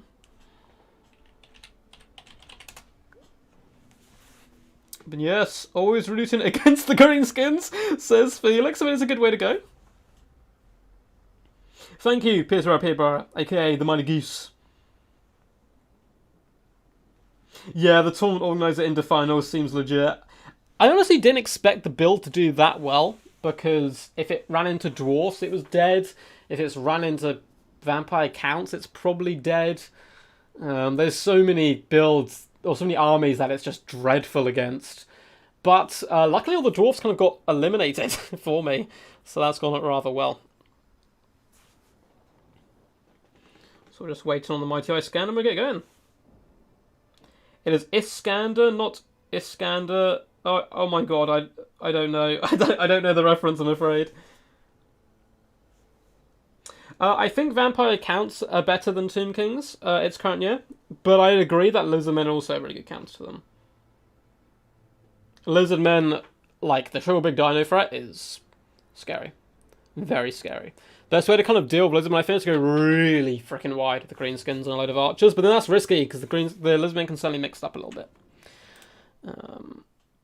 Let's see. Cool. Looks like he's messaged Iskander anyway, so he should be on his way, fingers crossed.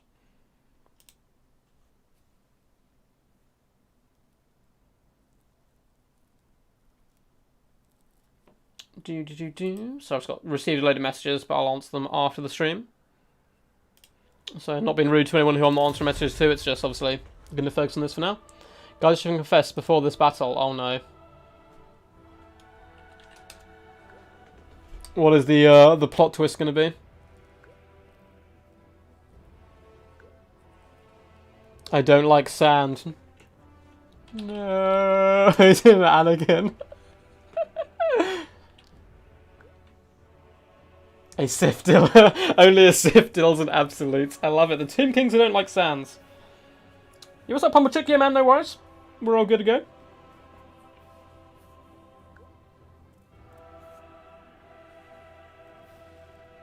Yeah, I played up against Beastmen twice.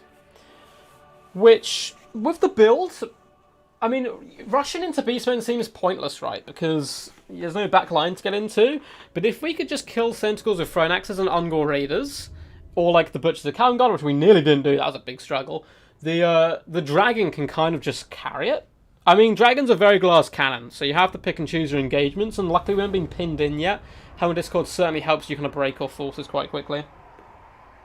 But again, yeah, a lot of people bring Beastmen, who are, I think, undoubtedly, unfortunately, the worst faction in the meta at the moment. They're certainly in the hands of good players, someone like Geese Howard. I've seen Taco bring them really effectively, Wicked D and stuff. They can certainly do a bucket ton of damage as well. You have to get a little creative with them, I feel.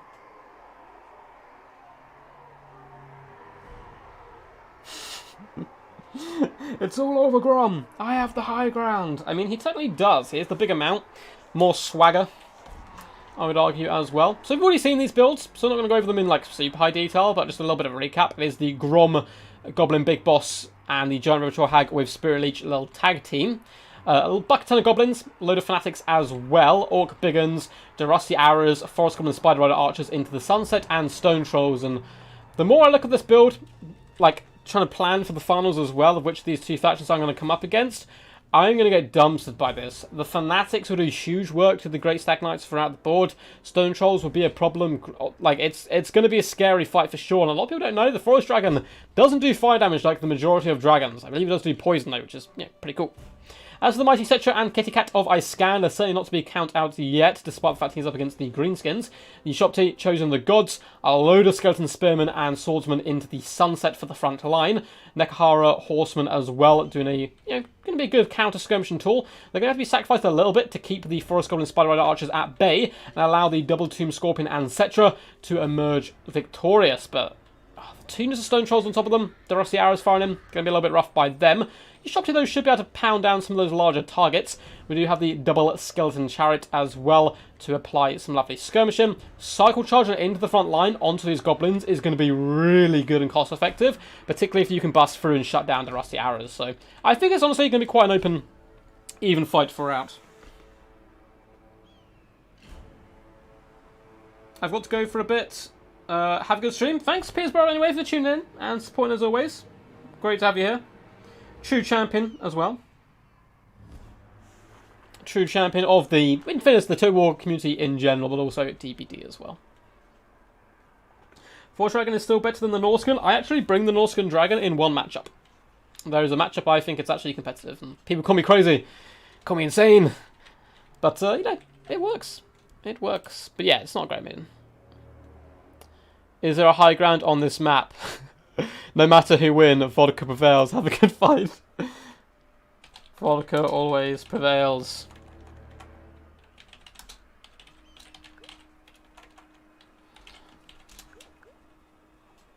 So it looks like Iscan are having a good time.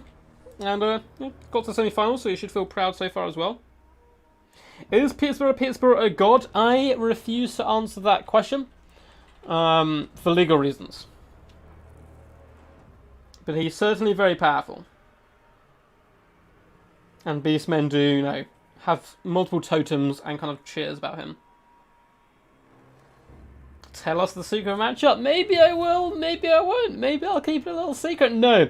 I actually like a Manticore and Frostworm up in the air, up against a Vampire Counts. You go a bit of a Doom box, some Champions, Berserkers, mainly Marauders, and triple Hunters. And you can certainly win the air game with the support of the Hunters. And once you win the air game, those breath attacks destroy Graveguard easily. Looks like Grom is the focus of attention now. I don't believe they've chosen the gods. I know they do their really cool split shots. I don't think they do fire. No, they don't. So, trying to assassinate Grom is always the big problem. I know I'm going to try and do the same thing if I come up against them, because you always feel like you need to, but it is a mistake.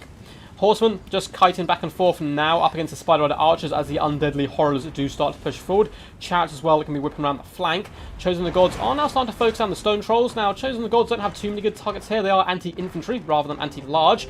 They could focus on the big guns, and looks like actually that's just what they're doing now. So good target priority so far by a scan. The other unit is currently hunting down the Giant River Troll Hag, which I think is a really, really top-notch choice there.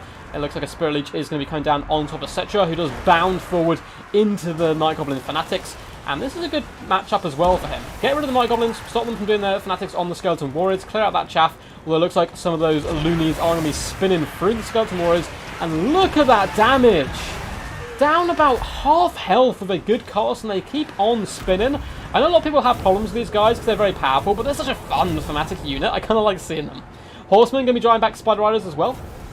Spearmen are just chilling for now. Cetra has taken a disgusting damage. They need stabbing, and Mither has been popped on him. It looks like the Incantation Protection is able to keep him alive and stabilize a little bit.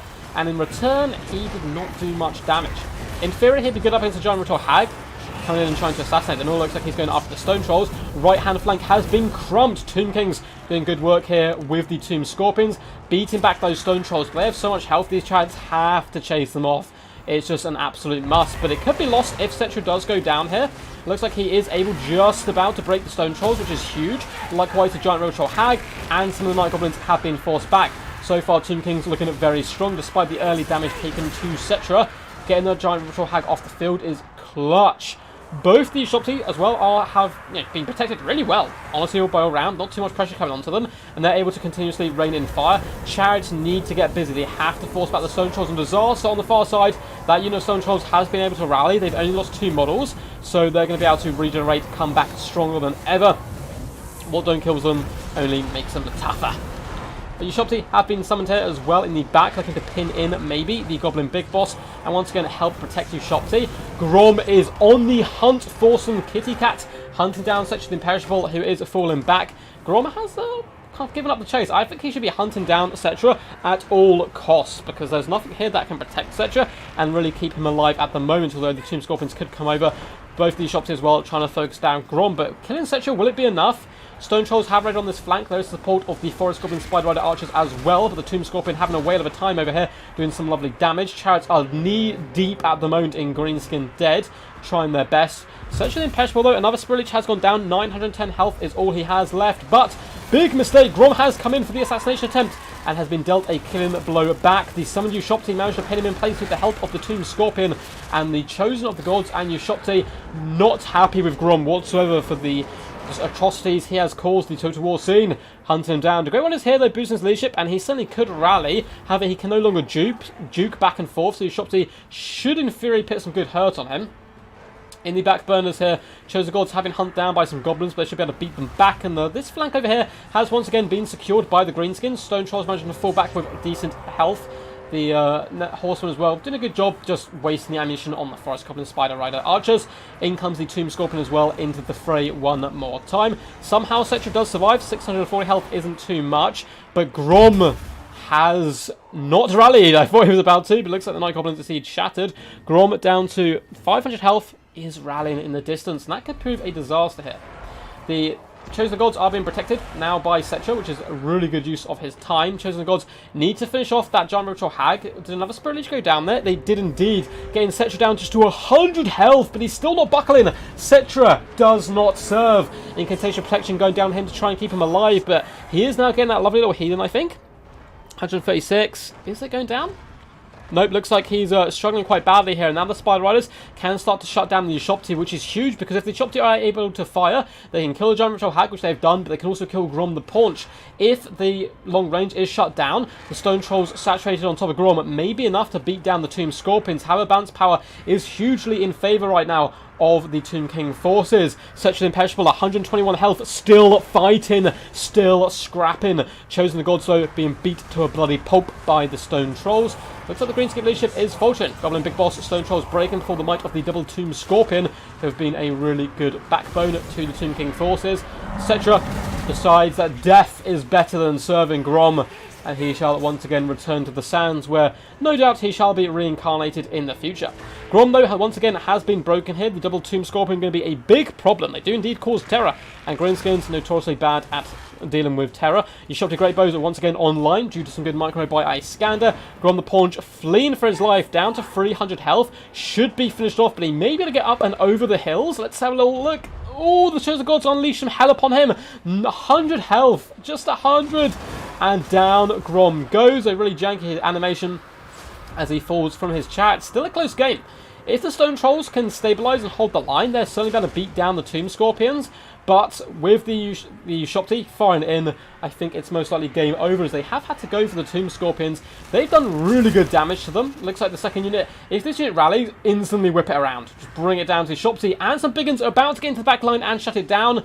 But it looks like army losses do kick in before the Greenskins can fight. What a scrappy game! What a scrappy fight! Amazing play by both Pumpelchuk and Iskander there. That was a good fight. That was close. GG's. Fanatics go Brewer indeed, Caligar. That was some awesome stuff. Whew. 700 damage value on Grom. Giant Hag didn't fare too well. Big and struggled. One got 1.4k. The Fanatics not getting that much value actually. 210 value on this one. 628,774 here. And it looks like the Spiders did a relatively decent job. I didn't really see the Rusty Arrows. They got shut down very quickly. Both the Stone Trolls performing really well, getting over a K damage value. Setra and the double Tomb Scorpion. Setra just survived. That was his mission the entire time. Allow the Tomb Scorpions to deal damage. Oh no, did they leave the lobby? No! It looks like they left the lobby, which is going to crash the game. That's why I say to people, please don't do this. Don't leave the lobby while we're on the loading screen, but it is what it is. So unfortunately we won't be able to see that, but we can load up the game once more and create the last lobby. GG, for sure. Always looks good when Grom dies. Cool.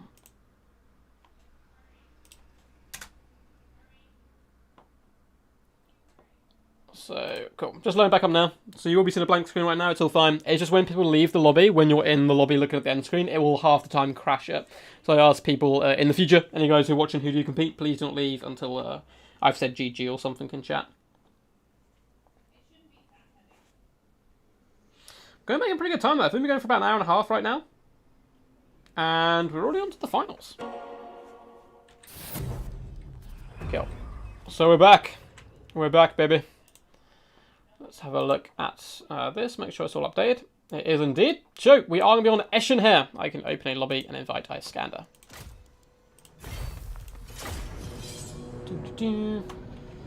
Duck versus Iskander. Let's just call him Iskander the Mighty. There you go. Just so if I lose, I don't feel so bad. Yeah, that was some game. That was some wild stuff for sure. Eschen shall be the map. And we shall invite Iskander.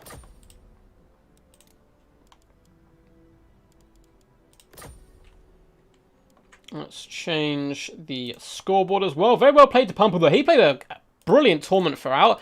Really good build. Really, like, disgusting, just competitive Greenskin build. I'd love to see it. He did some good work for sure. Now we're going to have to try and avenge him though.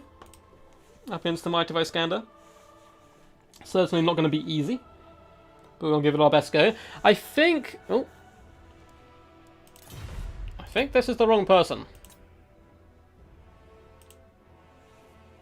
I don't know who you are, buddy. So I'm afraid I'm going to have to kick you.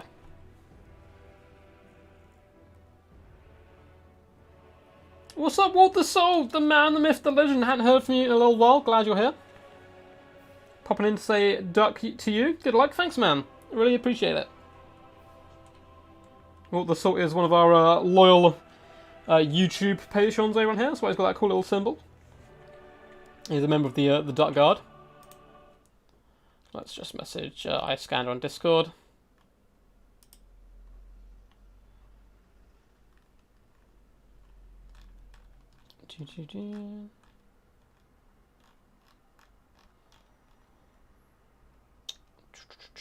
Right there. Iskander. Lobby is up for finals.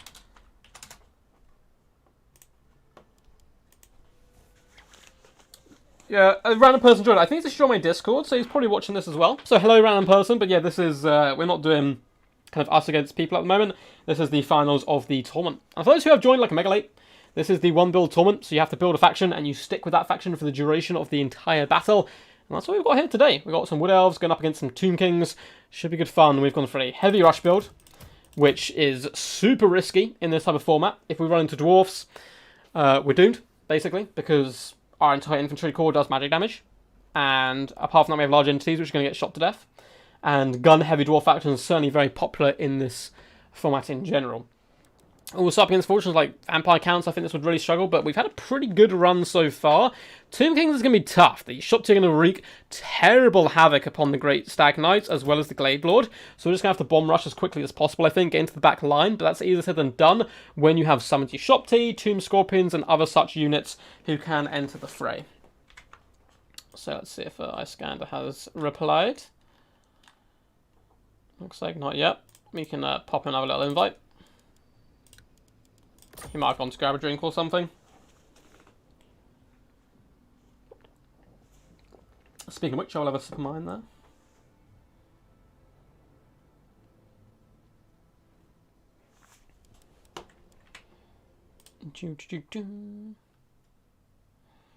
I'll give him a couple of minutes, and if he doesn't rock up, I'll send him a PM on Discord. Random Empire player joined. Why do Rubber Duck? Why does Rubber Duck hear boss music? Yeah, he just comes in with the ultimate, like, 4 Hellstorm rocket battery build. Just annihilates me. Just destroys us. But this build in general has been doing good on quick bows. Well, like, mixture of this build. It worked well against Empire, High Elves, surprisingly, because the Great Stag Knights actually can burst down the Dragon Princes with help of the Dragon and the Helm of Discord. So it did pretty okay against them as well. It kind of reminds me of an old Falcon style of approach, where he would like have really heavy Wild Rider builds with the Glade Lord and the Helm of Discord. But he's kind of the master of micro. There's not many players for us in the game with better micro, if any players off the top of my head. So he can get those key engagements with these kind of cav heavy rush factions and all that good stuff. But it's certainly tough to do. Let's just send out a message.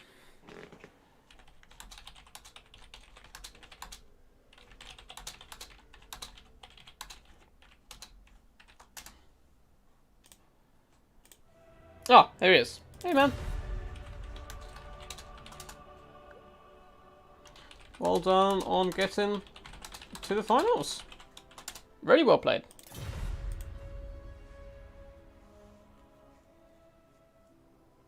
Oh, was that not you? Or was it you? Random player brings Law of Sigma, Summon Stormcast Eternals. Oh my god, my mind. Oh, of course it's current, yeah. That is how this works.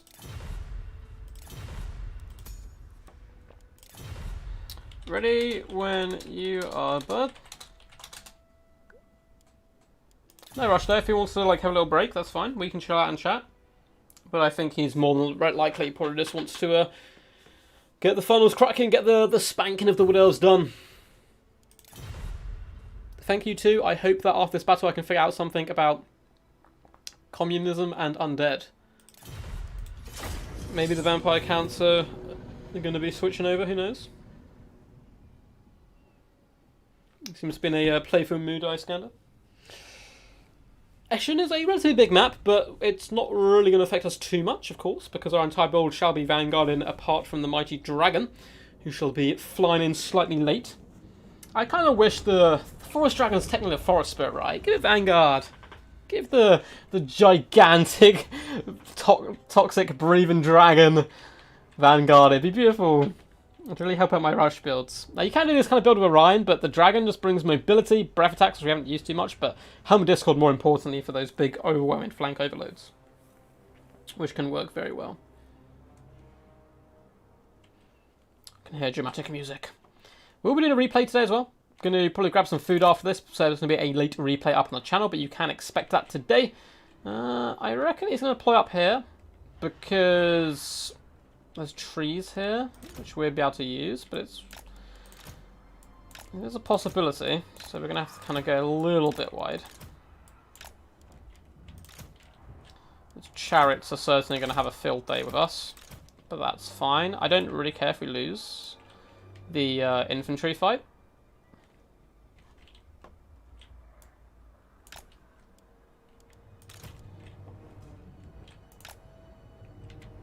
Keep you there. Cool stuff. So we'll have you guys on your own. Have the trio of doom, as they are now known. Our mighty dragon as well. And of all the dragons, I must admit, I think the forest dragon may look the coolest. Look at those milky white eyes. Such a scary beast. And the antlers on the head. It's such a cool design. The Glade Lord again. Someone you don't get to see terribly often. I think is someone who's a bit underrated as well. So I'm quite happy to represent him today and how well he's performed. Dauntless Azray! Treemen with Vanguard. I love the Treemen with Vanguard. It's so funny. It's so funny. It's so silly, but great. I love the fact Treemen can hide as well in forests. Ready when you are, champ. Best of luck, my dude. So who's your money on, guys? Do you think my Wood Elf Rush Horse shall be able to endure my terrible micro? Or do you think Iscanner will be able to take this tournament as he has so many before it with his mighty Tomb Kings? Oh man, thank you Blackthorn. Yeah, he's a really tough player. This is actually the finals as well, so it's I'm sure he's going to be playing all out. I'm just hoping he's the pawn on this side because the trees there I think will block his view a little bit. And baboosh, yeah, he does. Okay, so let's just move forward. Let's whip around the flanks there. Your orders for Cain, like the wind. Let's move up with our dragon. Cavalry.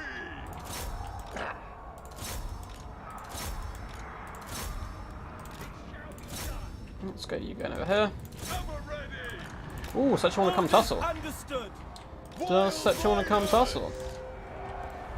I think he does. Let's try it. It's got some spearmen here to support, but we've got the double knights. As you say. Let's keep pushing through. Scale up our troops. Pop that down. Your orders.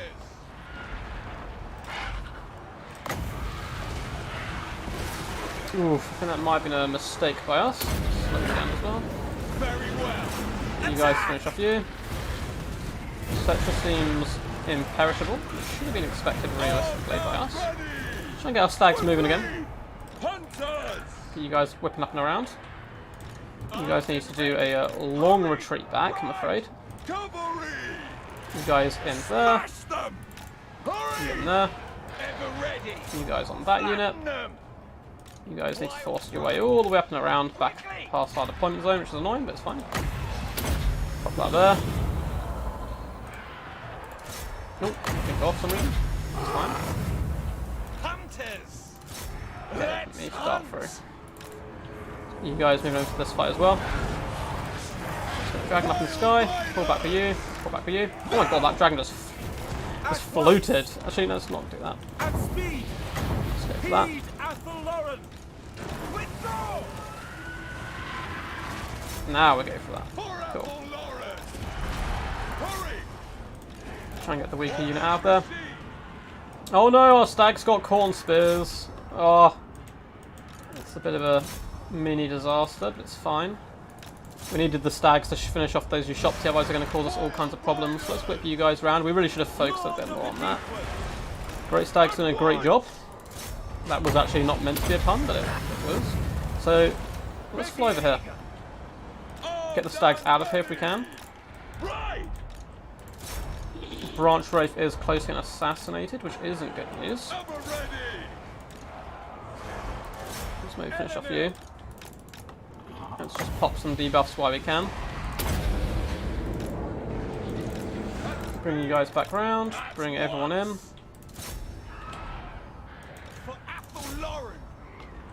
Child of Perna. Let's get you back up in the skies. At speed! Quickly! Hunters! Go! Quickly! Let's try and hunt down these key targets where possible. Luckily, he let our caster survive, which could end up being a bit of a mistake there. Let's get in there. Lord of the Glade! Protectors of the forest! Helmet Discord down, etc. Ride them down! Finish off those chariots. Your Shopti still fighting strong somehow. I mean, they are undead. I should expect such things. Let's get you out of there. Trample them! Wild riders! It is a scrappy fight for sure. It really is coming down to us maybe not being able to kill key targets. So let's get out of here with that. Go off you. Just pile them in. Good stuff. Someone has gone down. I think we're slowly losing it, maybe. These damn Ushopti won't die. Ushopti have been known, I have said on the channel multiple times, as the absolute bane of my total Warhammer existence. Mainly because I play Lizard Men, of course. So you guys over here. Try and let Dryads win. Dragon needs to pull out now. Swiftly to battle! Eye away! Do some more big breath attacks. Branch Wraith survive! No, don't set in army losses. Get up, Dragon. Oh, big hit in the rear from Cetra. Oh no, we have suffered from the old school problem of dragons getting stuck on the ground and getting rammed in the rear, I'm afraid. That was a good fun game. It was actually relatively close. I think if we got in the air and did a big breath attack down on that big block of troops, we may have had a chance, but alas, our forces were very beat up by that point, and we were done for. 2.3k nonetheless on the Glade Lord. Hopefully this brought to light that I think he's actually quite powerful geezer all round. And we probably could have done that a bit better, shutting down these Shopti and actually finishing them off for good. We kind of got them crumbling. But again, you know, undead, when they crumble, they continue to fight strong. And the Greystack Knights, again, a unit that I've been practicing with way more recently, and I absolutely adore them. They seem to do some really lovely damage. Well played, though, to Iskander. Played a really fantastic tournament. Both Tomb Scorpions going down at the end. I think one actually maybe just alive. Those who Shopti, though, 851, 1.6k damage value, Setra 1.2. The Chariots as well doing really good work, just bringing down my Dryads. There was a big mistake in the middle of the battle by us. We had, I think it was either the normal Wild Riders, I think it was probably them. We pulled back and we brought them in to finish off the Ushopti. I gave the attack order and then left them, and it looks like they got caught on spears. And you can see across the board, some of the spearmen did really lovely value where they had managed to pin in and trap our troops. But GG. That was a pleasure. Thanks, man. GG. Great play, man. Great play by you. Well done on winning the tournament. In the name of the Tomb Kings. So the Dark Elves have been dethroned.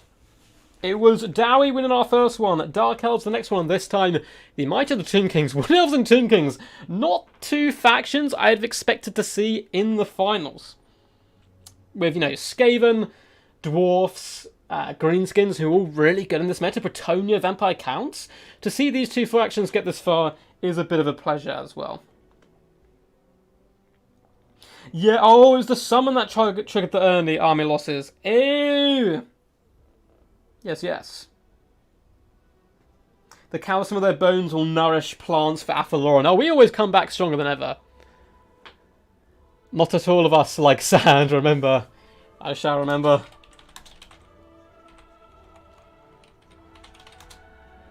See you soon.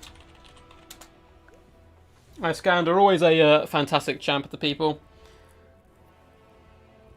Yeah, we still have Helmet Discord and Breath Attacks. There's maybe hope.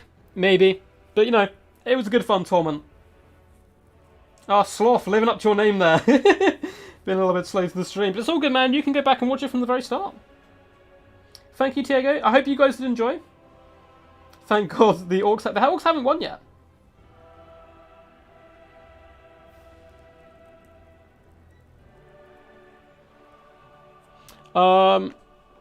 The Forest Dragon Breath Attack is a magic missile, but yes, it'll be physical. I'd assume. I mean, magic is in the name, but it doesn't say magic on the actual damage. So well played to our opponent. We will drop out there. So I hope you guys enjoyed. If you did, and if you enjoy this type of format, I want to see it more often, please do let me know, either in the comments down below this video, or in chat right now. Feel free to give a big old thumbs up as well, that is also a really good indicator. And if you're lurking, and you haven't subscribed to the channel yet, but want to, feel free, man. Honestly, it's a really good fun time, and you get to see loads of Warhammer content. So let's update the scoreboard there, to the Mighty Iskander, and finish off the tournament. Oh, why is that not... Why has that not finished it?